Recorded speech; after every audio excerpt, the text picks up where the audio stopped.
تو کسی بھی غیر مسلم کی کوئی نیکی اللہ تعالیٰ فرما رہا ہے میں قبول نہیں کروں. وہ فی الآخرۃ من، دنیا میں صلہ دے گا. نمتعہم قلیلا، دنیا میں ہم ان کو صلہ دیں گے، اس لیے کہا وہو فی الآخرۃ من الخاسرین، آخرت میں ہم ان کو ناکام کر دیں گے، وہ خسارے میں. دنیا میں اپنی نیکی کا کچھ صلہ وہ پائیں گے. قل تمتعوا، خود اللہ بھی کہہ رہا ہے نفع اٹھا لو میں دے رہا ہوں. لیکن موت کے بعد اولئک الذین، یہ وہ لوگ ہیں جنہوں نے دنیا میں اپنے آپ کو سمجھا کہ ہم تو بہت اچھے کر رہے تھے، حبطت اعمالہم، لیکن ان کے اعمال ضائع ہو گئے اور اللہ تعالیٰ نے ان کی کوئی قیمت نہ لگائی. یہ ایک قانون ہو. دوسرا قانون، جو دین پہ چلنے والے ہیں ان کے ساتھ کیا ہوگا؟ اگر وہ پورے دین پر چل رہے ہیں تو پھر قرآن خوشخبری دیتا ہے انتم الاعلون، تم سب سے بلند رہو گے، تم سب سے عزت والے ہوگے، ان کنتم مؤمنین. اگر یہ دین پر چلنے والے ہوں گے پورے تو پھر کیا ہوگا؟ لفتحنا علیہم برکات من السماء والارض، زمین آسمان کی برکتوں کے دروازے تمہارے لیے اللہ تعالیٰ کھول دے گا. صرف دنیا میں اللہ کیا کرے گا اس کو میں آپ کو بتا رہا ہوں جو اللہ نے قرآن میں وعدے کیے ہیں. اگر تم پر کوئی دشمن چڑھ آتا ہے تو وَكَانَ حَقًّا عَلَيْنَا نَصْرُ الْمُؤْمِنِينَ، پھر میرے ذمے ہے میں تمہاری مدد کروں. اور اگر اللہ تمہاری مدد کرے تو پھر کیا ہوگا؟ پھر وَلَن تُغْنِيَ عَنْكُمْ فِئْتُكُمْ شَيْئًا وَلَوْ كَثُرَتْ وَأَنَّ اللَّهَ مَعَ الْمُؤْمِنِينَ. پھر ساری دنیا تم پہ چڑھائی کر دے اور اللہ تمہارے ساتھ ہو تو پھر تمہارا کوئی کچھ نہیں بگاڑ سکتا. اللہ کے محبوب کا فرمان ہے، مسلم شریف کی روایت ہے، صحیح ساری کتابوں میں ہے، لن یغلب 12,000 من قلت، 12,000 اگر مسلمانوں کی تعداد ہو پوری دنیا میں، صرف 12,000 اور باقی ساری دنیا کا باطل ایک طرف ہو، تو انہیں اس وجہ سے شکست نہ ہوگی کہ یہ تھوڑے تھے، اس وجہ سے شکست نہیں ہوگی. اگر 12,000 کو شکست ہوئی ہے 12 لاکھ کے مقابلے میں یا 12 کروڑ کے مقابلے میں، تو شکست کی وجہ اللہ تعالیٰ کا نبی فرما رہا ہے کمی نہیں ہے، شکست کی وجہ ان کا اللہ سے تعلق کا ٹوٹنا یا ان کے اندر گناہوں کا پایا جانا، ورنہ 12,000 مسلمان ساری دنیا کے لیے کافی ہیں. لن یغلب 12,000 من قلت، 12,000 پر کوئی غالب نہیں آ سکتا. وَأَنَّ اللَّهَ، ویسے تو ایک مسلمان ہو تو اس پہ کوئی غالب نہیں آ سکتا جب اللہ ساتھ ہو. نبی ایک ہی تو ہوتا ہے، اکیلا نبی ہوتا ہے اور سارا کفر اس کے سامنے ہوتا ہے. اور ہود علیہ السلام تو ایسی قوم کے سامنے آئے تھے جن کے قد اس پلر کو دگنا کرو تو تب جا کے ان کا قد بنتا تھا. اتنے قد آور قوم تھی کہ 30 40 ہاتھ، یعنی کوئی 60 فٹ ان کا قد بنتا تھا. اور ان کے مقابلے میں اللہ نے لشکر کی وجہ ایک بھیجا، صرف ہود. وَإِلَىٰ عَادٍ أَخَاهُمْ هُودًا، ہم نے عاد کی طرف ہود کو بھیجا تو سارے مل گئے لیکن ہود علیہ السلام کو ہاتھ نہیں لگا سکتے، ایک ہی کافی ہوتا ہے. لیکن یہ اسباب کی دنیا ہے، اسباب کی دنیا ہے، تو یہاں بطور سبب یہ معجزات کا جہان نہیں، نبیوں کا معاملہ اور ہوتا ہے اور امت کا معاملہ اور ہوتا ہے. نبیوں کے ساتھ اللہ تعالیٰ کا نظام خصوصی چلتا ہے اور عام انسانوں کے ساتھ اللہ تعالیٰ کا نظام عمومی چلتا ہے. ہمیں مکڑی کے جالے سے اللہ نہیں چھپائے گا. کافر پہنچ گئے اور سامنے کھڑے ہوئے ہیں، اور وہ جب آپ ہجرت کی رات نکلے 27 صفر نبوت کے 14ویں سال رات کو نکلے اور جا کر غار ثور میں چھپے تو کھوجی پاؤں کو دیکھتے دیکھتے غار پر پہنچ گیا لوگوں کو لے کر کہ یہاں پاؤں کا نشان ہے. لیکن اس کے پہنچنے سے پہلے اللہ نے ایک بیل اٹھائی، اس بیل میں مکڑیوں کو بھیجا، مکڑیوں نے جالا تن دیا اور ایک کبوتری نے انڈے دے دیے. جتنی دیر میں یہ لوگ پہنچے اتنی دیر میں یہ کام ہو چکا تھا. اب آگے کھوجی کہنے لگا پاؤں کا نشان یہاں تک، تو ابی بن خلف کہنے لگا یہ جالا تو محمد کی پیدائش سے بھی پہلے کا ہے، تو ہمیں کہاں لے کر آ گیا. اور دوسرا پھر آپ سامنے ہیں، یہ نہیں کہ کوئی چھپے میں غار ثور کو ٹیڑھا مڑا، سیدھا ایسے چوڑا سا دہانا ہے اور اس کے سامنے بیٹھا ہوا آدمی نظر آتا ہے. یہ اللہ کا خصوصی نظام ہے، یہ عام انسانوں کے ساتھ نہیں چلتا. اس لیے اللہ کے نبی نے سبب کی دنیا کے لیے فرمایا کہ 12,000 اگر مسلمان ہوں تو انہیں کمی کی وجہ سے شکست نہیں ہو سکتی. اسکندریہ بڑا مضبوط شہر تھا مصر کا، اس کو فتح ہونے میں دیر ہو گئی اور مسلمانوں کا لشکر تھا 4,000 کا.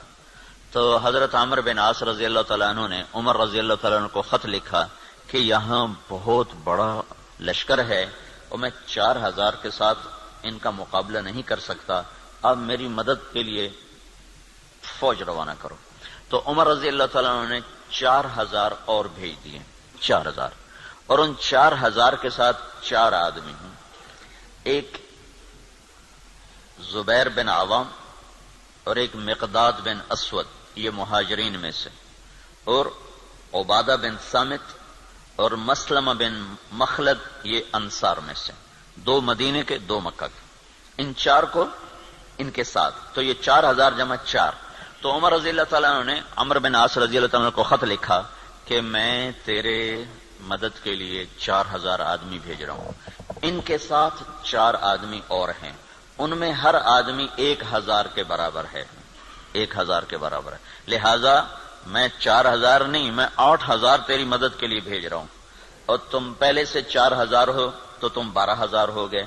تو 12,000 کو کمی کی وجہ سے کوئی شکست نہیں دے سکتا. تم جب میرا یہ لشکر پہنچے تو تم سارے مسلمانوں کو آخرت کی ترغیب دو اور اللہ کا نام لے کر قدم بڑھاؤ، اللہ تمہیں فتح عطا فرمائے گا. دنیا جن کی فراست کا لوہا مانتی ہے کافر بھی، اور وہ اتنے بڑے شہر پہ حملہ ہو رہا ہے، اور وہ کیا تدبیر اختیار کر رہے ہیں کہ 4,000 جمع 4 آدمی بھیج کر مطمئن بیٹھے، حالانکہ وہ 40,000 بھیج سکتے تھے. عمر رضی اللہ عنہ اس وقت اس سطح پر تھے کہ 40,000 بھیج سکتے تھے. 4,000 جمع 4. چند صحابہ ایسے ہیں جن کو 1,000 کے برابر مانا جاتا تھا کہ جہاں وہ ایک کھڑا ہے وہ 1,000 کے برابر ہے. قعقاع بن عمر تمیمی اور مقداد بن اسود اور رافع بن عمیرہ اور طلحہ بن خویلد اور عمرو بن معدی کرب اور براء بن مالک، یہ وہ لوگ ہیں جہاں ایک کھڑا ہوتا تھا تو کہا جاتا تھا 1,000 کھڑا ہوا ہے. تو یہ 4,000 جمع 4 وہاں پہنچے اور 8,000 کے ساتھ، او بھائی رہنے دو، کس نے کہا چھوڑ. تو عمرو بن عاص رضی اللہ تعالی عنہ نے لشکر کی کمان عبادہ بن صامت کے حوالے فرما دیا. عبادہ بن صامت کیسے شاہ سوار تھے؟ وہ جنگل میں نکل کے تہجد پڑھ رہے تھے، جنگل میں، جنگ کے دنوں میں. تو مصریوں کی ایک ٹولی اوپر سے نا راؤنڈ لگاتی ہوئی آ رہی تھی، 20 گھوڑ سوار، 20 آدمی، 20.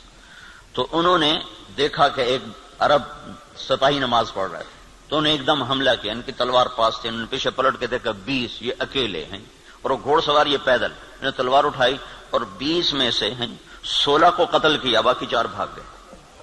جب وہ بھاگے تو پھر اللہ اکبر، پھر نماز شروع کر. تو ان کے سر پہ انہوں نے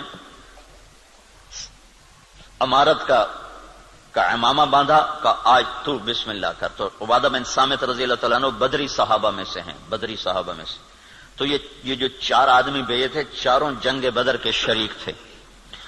تو 12,000 نہیں تھے، 8,000 جمع 4 تھے. اور اسکندریہ جو مصر کا سب سے بڑا شہر تھا اور طاقتور اس کی فوج تھی، اللہ نے 8,000 کے ذریعے سے وہ زیر کروا دیا کہ 12,000 کو شکست ہو گئی. تو سمجھو کہ کمی کی وجہ سے نہیں، کوئی اور ہے. اب تو 1 ارب مسلمان ہیں، 1 ارب مسلمان ہیں، اور ذلت چھائی ہوئی ہے. اور اس سے عجب بات یہ ہے کہ دنیا کی سب سے طاقتور چیز اس وقت تیل ہے. تیل کے ساتھ پہیا گھومتا ہے، تیل کے ساتھ جہاز اڑتا ہے، بام گرانے کے لیے اسے تیل چاہیے. ساری دنیا کا 70% تیل اللہ نے مسلمانوں کی زمین کے نیچے رکھا ہوا ہے. دنیا میں جتنا تیل ڈھونڈا جا چکا ہے اس کا 70% اللہ تعالیٰ نے عربوں کو دے دیا ہے، مسلمانوں کو دے دیا ہے. ٹوٹل 30% ساری دنیا میں اور 70% مسلمانوں کی زمین میں، اور پھر ذلت. تو میں یہ بتا رہا تھا کہ اگر ہم پورے مسلمان ہیں تو پھر اللہ کا قانون کیا ہے؟ انتم الاعلون، ان کنتم مؤمنین، تم سے اونچا کوئی جا نہیں سکتا. وَلِلَّهِ الْعِزَّةُ وَلِرَسُولِهِ وَلِلْمُؤْمِنِينَ، عزت صرف تمہیں ملے گی، کافر کو ذلت ملے گی. لَفَتَحْنَا عَلَيْهِمْ بَرَكَاتٍ مِّنَ السَّمَاءِ وَالْأَرْضِ، زمین آسمان کی برکتوں کو میں دروازے کھول دوں گا اور تمہاری زمین کا ذرہ ذرہ وہ برکت بنے گا، آسمان کا قطرہ قطرہ وہ برکت بنے گا. تم پہ دشمن چڑھے گا تو کان حقا علینا نصر المؤمنین، میرے ذمے ہے میں تمہاری مدد کروں، میں خود آؤں گا. ان تستفتحوا فقد جاءکم الفتح وان تنتهوا فهو خیر لکم وان تعودوا نعود. اللہ اکبر. یہ جنگ بدر کی آیات ہیں. اللہ تعالیٰ کہہ رہا ہے پتہ چل گیا نا تمہیں کہ اللہ کس کے ساتھ ہے، اور تم کہا کرتے تھے حق کو واضح کر. آج حق واضح ہوا کہ تم ذلیل ہوئے اور بے ہتھیار بے سر و سامان وہ کامیاب ہوئے. اب جاؤ اور بس کر دو تو تمہارے لیے اچھی بات ہے. اگر تم لوٹو گے تو میں لوٹوں گا. ان تعودوا نعود، اگر تم آؤ گے تو میں آؤں گا. تو بھلا اللہ کے ساتھ کون لڑے؟ جب ہرمزان، تستر ایک جگہ تھی ایران کی کا ایک صوبہ تھا تستر، وہ 1 سال کے بعد فتح ہوا تھا. اس پر اتنی لمبی جنگ چلی کہ 1 سال، ایک قلعہ 1 سال لے گیا تھا. تو اس کے سردار ہرمزان پکڑا گیا، زندہ پکڑا گیا. تو عمر رضی اللہ عنہ نے فرمایا کہ اسے مدینے بھیجو. جب وہ مدینے پہنچا تو عمر رضی اللہ عنہ نے پوچھا بھائی کیا حال ہے؟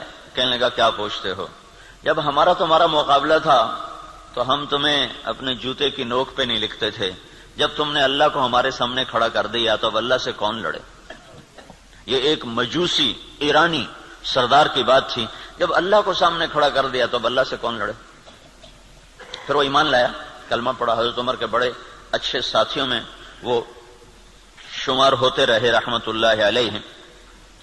تو اگر پورا دین ہے تو پھر اللہ یہ قانون بتا رہا ہے. اگر ادھورا دین ہے پھر کیا ہوگا؟ پھر وہی ہوگا جو ہو رہا ہے. لیکن میں قرآن سے بھی بتاؤں گا کہ کیا ہوگا. ہوگا تو وہی جو ہم دیکھ رہے ہیں، لیکن اللہ کا قرآن بھی اس کی طرف نشاندہی کرتا ہے، بتلاتا ہے کہ اگر تم ادھورے چلو گے، پورے نہیں چلو گے. دیکھو نا 33 نمبر لے کر بھی تو آدمی پاس ہوتا ہے، لیکن کوئی اس کو جاب دیتا ہے، کوئی نوکری دیتا ہے. کہا جی کون سے ڈویژن ہے؟ کہا جی 3rd ڈویژن کا. جا جتی چاہتے ہونے نکل جائے. 1st ڈویژن والے کو لوگ دیکھتے ہیں کہ ہاں بھائی کتنے نمبر لیے تھے آپ نے، کتنا ایکسپیرینس ہے آپ کا. تو ہم 33 نمبر والے مسلمان ہیں، تو اللہ سے ہم مانگتے ہیں 100 نمبر والا معاملہ. تو اب اللہ تعالیٰ کا قرآن بتاتا ہے، کیا کہتا ہے؟ وَلَنُذِيقَنَّهُمْ مِنَ الْعَذَابِ الْأَدْنَى دُونَ الْعَذَابِ الْأَكْبَرِ لَعَلَّهُمْ يَرْجِعُونَ. جب تم ادھورے چلو گے نا، کبھی نماز پڑھی کبھی چھوڑ دی، کبھی روزہ رکھا کبھی چھوڑ دیا، کبھی حلال کھایا کبھی حرام کھایا، کبھی جھوٹ بولا کبھی سچ بولا، کبھی سود پہ چلے کبھی حلال پہ چلے. جب تم یہ سارا گڑبڑ کر دو گے تو پھر میں کیا کروں گا؟ وَلَنُذِيقَنَّهُمْ مِنَ الْعَذَابِ الْأَدْنَى، میں تمہیں چھوٹے چھوٹے عذاب دوں گا. دون العذاب الاکبر، بڑا عذاب نہیں دوں گا. بڑا عذاب کیا ہے؟ قرآن کی دوسری آیت فَيُعَذِّبُهُ اللَّهُ الْعَذَابَ الْأَكْبَرَ يَصْلَى النَّارَ الْكُبْرَى. جہنم کی آگ، دوزخ کی آگ، یہ بڑا عذاب ہے اور یہ خوفناک عذاب ہے. اس سے توبہ توبہ. اوہو انہا لظا، بھڑکتی ہے، نزاعۃ للشوا، کھال کھینچ دیتی ہے.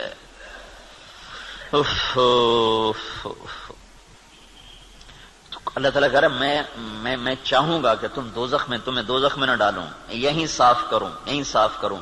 پھر بھی گناہ رہ گئے تو پھر جہنم میں جائے گا. پھر بھی اگر رہ گئے تو جہنم میں جائے گا. جب کوئی آدمی فرض نماز چھوڑ دیتا ہے اور پھر وہ توبہ نہیں کرتا، چھوڑے ہی جاتا ہے تو اس کے نام کا ایک دروازہ جہنم میں کھول دیا جاتا ہے. اسے اس دروازے میں سے گزرنا پڑے گا چاہے ایمان پہ خاتمہ ہو. اللہ تعالیٰ کے نبی جب معراج پر گئے تو ایک جگہ دیکھا لوگ الٹے لٹکے ہوئے نا، تو ان کو نیچے سے آگ جلا رہی، ان کے پاؤں بندھے ہوئے رسے سے اور ان کو نیچے سے آگ جلا رہی. تو آپ نے پوچھا یہ کون لوگ ہیں؟ کہا جو روزہ نہیں رکھتے تھے. تو روزہ نہ رکھنا یہ تو مسلمان کے لیے، کافر سے تو روزہ مطلوب نہیں. ایک جگہ آپ نے دیکھا ایک آدمی لیٹا ہوا ہے تو ایک فرشتے کا ہاتھ میں پتھر ہے بہت بڑا، اس کے سر کے اوپر مارتا ہے، اس کا سر کیما ہو جاتا ہے. پتھر دور جا گرتا ہے، وہ پتھر اٹھانے جاتا ہے، واپس آنے تک اس کا سر ٹھیک ہو جاتا ہے، وہ پھر اس کے سر پہ پتھر مارتا، وہ پھر قیمہ قیمہ ہو جاتا ہے۔ تو آپ نے پوچھا یہ کون ہے؟ کہ یہ وہ جو عشاء کی نماز پڑھے بغیر سو جاتا تھا، جو عشاء پڑھے بغیر۔ اور لاکھوں کروڑوں مسلمان ایک نماز بھی نہیں پڑھتے، عشاء کی کیا بات ہے، ایک بھی نہیں پڑھتے۔ تو بڑا عذاب آگے کا ہے، بہت خوفناک ہے، بہت خوفناک ہے۔ آگے آپ گئے تو آپ نے دیکھا ایک آدمی کا پیٹ ہے جیسے گنبد ہوتا ہے، گنبد کی طرح بڑا پیٹ ہے، اس پیٹ کے اندر سانپ گھسے ہوئے ہیں اندر، اور اس کو اندر سے ڈس رہے ہیں، اس کی چیخ و پکار ہے۔ تو آپ نے کہا یہ کون ہے؟ کہ یہ سود کھانے والے۔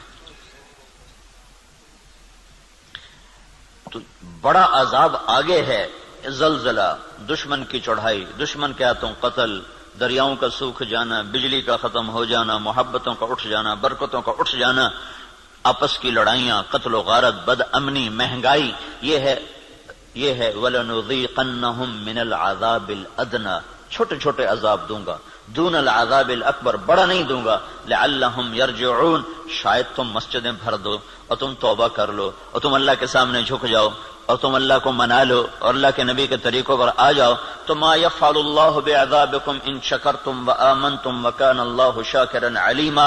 اللہ تعالیٰ فرماتا ہے تمہیں سزا دے کے مجھے کیا خوشی ہوتی، تمہیں سزا دے کے مجھے کیا خوشی ہوتی، تم انسان بنو، جو کہتا ہوں کرو، جس سے روکتا ہوں چھوڑو، تو میں تمہیں عذاب دے کے مجھے کوئی خوشی نہیں ہے، لیکن تم میرے مان کے چلو، میرے بن کے۔ آپ 5000 تنخواہ دے کر اگلے کی کھال اتار دیتے، ذرا سا گڑبڑ کر دے تو اس کی ماں بیٹی نہیں چھوڑتے، اور اللہ تعالیٰ سر سے لے کر پاؤں تک وجود دیتا ہے، ایک سیل ساری دنیا مل کے نہیں بنا سکتی، ایک سیل میں جو جہان کام کر رہا ہے ساری دنیا عاجز ہے اس ایک سیل کا، صرف ایک سیل کا جہان سمجھنے سے دنیا کا انسان عاجز ہے، اور کئی کھرب سیلز جمع ہوتے ہیں تب اللہ ایک انسان بناتا ہے، ہر سیل میں ایک کائنات ہے جس کا نظام اللہ تعالیٰ چلاتا ہے، تو اس کے بعد اس کا اتنا حق نہیں ہے کہ میری مان کے چل، میری مان، اطیع اللہ و اطیع الرسول، اللہ کی مانو اور اللہ کے رسول کی مانو، اپنی مرضی پہ نہ چل۔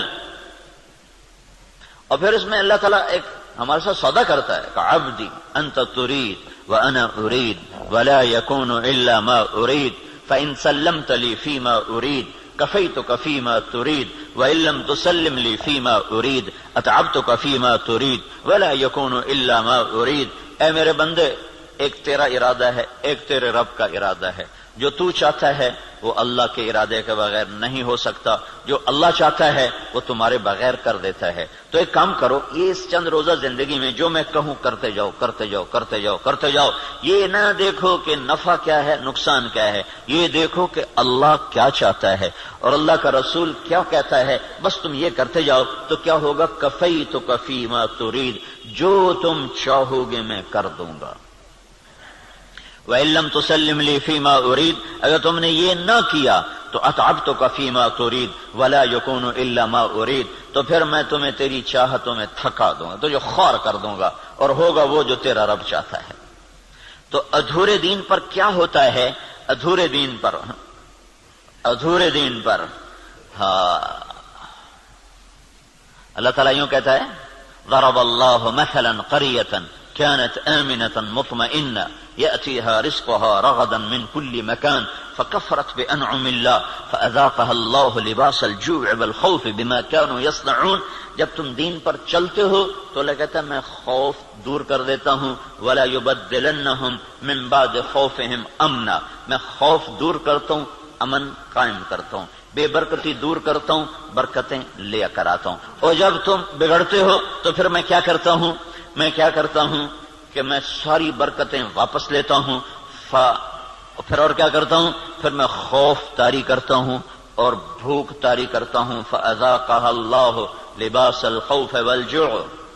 جب تم میری مانتے ہو تو زمین آسمان تمہاری نوکری کرتے ہیں، اور جب تم پھر ٹکراتے ہو تو پھر کیا ہوتا ہے کہ میں برکتیں واپس لیتا ہوں اور بھوک اور خوف کا لباس پہنا دیتا ہوں۔ دیکھو یہاں لباس کا ہے، لباس ہے، لباس سارے جسم پر ہوتا ہے، خوف دل کی کیفیت کا نام ہے اور بھوک پیٹ کی کیفیت کا نام ہے۔ صرف پیٹ میں بھوک ہوتی ہے اور سارا بدن بے قرار ہوتا ہے، صرف دل میں خوف ہوتا ہے اور سارا بدن بے قرار ہوتا ہے، اور اگر جسم کے ایک ایک رونگٹے میں بھوک پڑ جائے اور ایک ایک رونگٹے میں بھوک ڈال دی جائے اور ایک ایک رونگٹے میں اللہ تعالیٰ خوف ڈال دے تو پھر اس آدمی کا کیا حال ہوگا، یا اس معاشرے کا کیا حال ہوگا جس کے روئیں روئیں میں خوف اور بھوک کو ڈال دیا جائے۔ تو یہ اللہ تعالیٰ چھوٹے عذاب کی نشاندہی کر رہا ہے اپنی کتاب میں، اپنے قرآن میں، کہ جب تم نافرمانیاں کرتے ہو تو ظہر الفساد فی البر والبحر، زمین و آسمان میں، بر خشکی اور تری میں، کبھی سمندروں میں موجیں اٹھتی ہیں، کبھی زمین کی برکتیں گم ہو جاتی ہیں، کبھی زمین کپ کپاتی ہے، کبھی پہاڑ لرز جاتے ہیں، کبھی آسمان بے موسم بارشوں پہ اتر آتا ہے، کبھی ہوائیں پاگل ہو جاتی ہیں، کبھی محبتیں مٹ جاتی ہیں۔ یہ کیوں ہوتا ہے؟ یہ کیوں ہوتا ہے؟ جب تم بما کسبت ایدی الناس، یہ تمہارے اپنے ہاتھوں کی کمائی سے ہوتا ہے، تمہارے اللہ کا نہ ارادہ نہیں، تمہارے اپنے ہاتھوں سے ہوا ہے۔ بما کسبت ایدی الناس، یہ تمہارے اپنے ہاتھوں کی وجہ سے ہے۔ لیذیقہم بعد الذی عملوا، اللہ کہہ رہا ہے یہ تمہارے پوری سزا نہیں ہے، چھوٹی سزا، تھوڑی سزا، تھوڑی سزا کہ تم اللہ کی طرف رجوع کرو۔ تو بھائیو، مکمل دین ہے تو اللہ کا قانون اور ہے، ادھورا دین ہے اللہ تعالیٰ کا قانون اور ہے۔ زمین آسمان اللہ کے ہیں، قانون بھی اللہ کا چلتا ہے، زمین آسمان اللہ کی بادشاہی ہے، حکم بھی میرے اللہ کا چلتا ہے، یہاں کوئی پر نہیں مار سکتا، دم نہیں مار سکتا۔ ایک کتاب میں نے حدیث پڑھی، اللہ تعالیٰ نے ایک نبی سے فرمایا، یاد رکھ تیرے بدن پہ جو مکھی بیٹھتی ہے نا، وہ بھی تیرے رب کی اجازت سے بیٹھتی۔ اور قرآن دیکھو، ما تسقط من ورقۃ الا يعلمها، پتے کو کہو کہ اللہ کی مرضی کے بغیر گر کے دکھا دو۔ صرف فیصلہ آباد کے درختوں کے پتے گنو تو گنے نہ جائیں، صرف پاکستان کے درختوں کے پتے گنو تو گنے نہ جائیں، تو کل کائنات میں کتنے جنگل، پھر سمندر کے جنگل جو پانی کے اندر درخت ہیں وہ زمین کے درختوں سے زیادہ ہیں۔ اللہ نے پانی کے اندر بے شمار جنگل بنایا ہوا ہے، تو آپ نے اس کی شہنشاہی دیکھو کیا کہتا ہے، ایک پتا بھی گرتا ہے تو تیرے رب کے امر کے ساتھ ہے، تیرا اللہ اسے جانتا ہے۔ جاننے کا مطلب ہے کہ اس کے امر سے گرتا ہے۔ ولا حبہ، کوئی دانہ، فی ظلمات الارض، زمین کے اندھیروں میں، ولا رطب ولا یابس، کوئی خشک و تر، الا فی کتاب من مبین، ہر شے تیرے رب کی کتاب میں ہے۔ اتنی بڑی بادشاہی کا مالک ہو اور ہم بے وقوف لوگ اسی سے ٹکرانا شروع کر دیں تو ہم سے بڑا دیوانہ کون ہوگا؟ جھوٹ کے بغیر کام نہیں چلتا، سبحان اللہ، یہ مسلمان کہتا ہے۔ سود کے بغیر کام نہیں چلتا، یہ مسلمان کے جب بول ہوں تو زمین آسمان کانپے نہ تو کیا کرے؟ الا لعنت اللہ علی الکاذبین، اللہ نے کہا غور سے سنو، جھوٹوں پہ اللہ کی لعنت۔ اور یہ سب تاجر کہتے ہیں جھوٹ کے بغیر کام نہیں چلتا۔ ایک تاجر نے نا، اچھا بڑا تاجر تھا، وہ 3 دن لگا داڑھی رکھ لی چھوٹی چھوٹی، مجھے بڑی خوشی ہوئی۔ کچھ دن بعد ملاقات ہوئی تو شیو کیا ہوا۔ میں نے کہا یہ کیا کیا؟ کہنے لگا جو سارا دن جھوٹ بولنا پڑتا تو میں نے شیو کرا دیا۔ میں نے کہا اللہ کے بندے، کوئی داڑھی کی وجہ سے جھوٹ حرام ہے؟ جھوٹ تو کلمے کی وجہ سے حرام ہے۔ اب تو نے 2 گناہ شروع کر دیے، داڑھی بھی منڈائی، جھوٹ بھی بولا، تو اب داڑھی منڈانے سے جھوٹ حلال ہو گیا۔ جھوٹ کا حرام ہونا داڑھی کے ساتھ نہیں ہے، جھوٹ کا حرام ہونا کلمے کے ساتھ، کہ تو کلمہ پڑھ کے جھوٹ، تو یہ کیوں کہتا ہے کہ داڑھی رکھ کے جھوٹ بولوں مجھے شرم آتی ہے؟ تو یہ کہ کلمہ پڑھ کے جھوٹ بولوں مجھے شرم آتی ہے۔ کلمہ پڑھنے کے بعد جھوٹ بولنا بے حیائی ہے نا، کہ داڑھی رکھنے کے بعد۔ داڑھی تو سکھوں نے بھی رکھی ہوئی۔ یہ میرے اللہ کے نبی کا امر ہے، حکم ہے، یہ اور حکم ہے، وہ اور حکم ہے۔ ایک کی وجہ سے دوسرا چھوڑ دوں، ایک کی وجہ سے دوسرا چھوڑ دوں، یہ کہاں کی نادانی ہے؟ تو اس کو بات سمجھ میں اس نے پھر رکھ لی۔ تو اب جب تاجر کہے جھوٹ کے بغیر کام نہیں چلتا، سود کے بغیر تجارت نہیں چلتی، اور اللہ کہے لعنت اللہ علی الکاذبین، جھوٹوں پہ اللہ کی لعنت، اور اللہ تعالیٰ کہے فاذنوا بحرب من اللہ ورسولہ، یا سود چھوڑ دو یا اللہ اس کے رسول سے جنگ لڑنے کے لیے تیار ہو جاؤ۔ ہماری تو جنگ اللہ، امریکہ سے تھوڑی ہماری جنگ ہے، یا ہندوستان سے تھوڑی ہماری جنگ ہے، یا اسرائیل سے ہماری جنگ، تو ہماری تو اللہ سے جنگ ہوئی پڑی، اللہ ہمارے خلاف جنگ کر رہا ہے۔ اصل تو مقابل میں اللہ آیا ہوا ہے، اللہ اس کا رسول آیا ہوا ہے۔ صرف اللہ اکیلا نہیں ہے، یعنی ایسا اعلان اللہ نے کسی جگہ کیا ہی نہیں. تو کتنی بے غیرتی ہے کفر. دنیا کا سب سے بڑا گناہ ہے کفر. دنیا کا سب سے بڑا جرم ہے شرک اور کفر کہ شہنشاہ اعظم خلاق علیم کو نہ ماننا یا ماننا تو اس کا شریک ماننا. اللہ تعالیٰ نے اس کے لیے نہیں کہا کہ میں تیرے خلاف لڑائی کروں گا. ان کو دھمکیاں دیں جہنم میں ڈالوں گا, آگ میں ڈال دوں گا, تباہ کر دوں گا. لیکن سود کھانے والا 5 وقت کا نمازی بھی ہے تو اللہ کہتا تیار ہو جا, تیری میری جنگ ہے. اور صرف میری نہیں, میرا رسول بھی تیرے ساتھ جنگ کرے گا. میں بھی کروں گا, میرا رسول بھی کرے گا. بڑا جگر ہے لوگوں کا جو اتنے بڑے اعلان کے بعد کہیں جی سود کے بغیر تو پھر کام نہیں چلتے. تو یہ جب دین ادھورا ہوتا ہے تو پھر کیا ہوتا ہے, یہ سارا میں آپ کو قرآن پاک سے بتا رہا ہوں.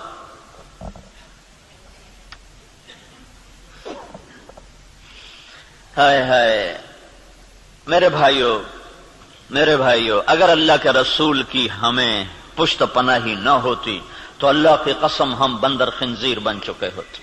دعا دو اس مدینے والے کو جو اتنا رویا ہے. کوئی نبی اتنا نہیں رویا کہ اللہ کو جبریل بھیجنا پڑے کہ بس کر اتنا نہ رو. کوئی نبی اتنا نہیں رویا ہے.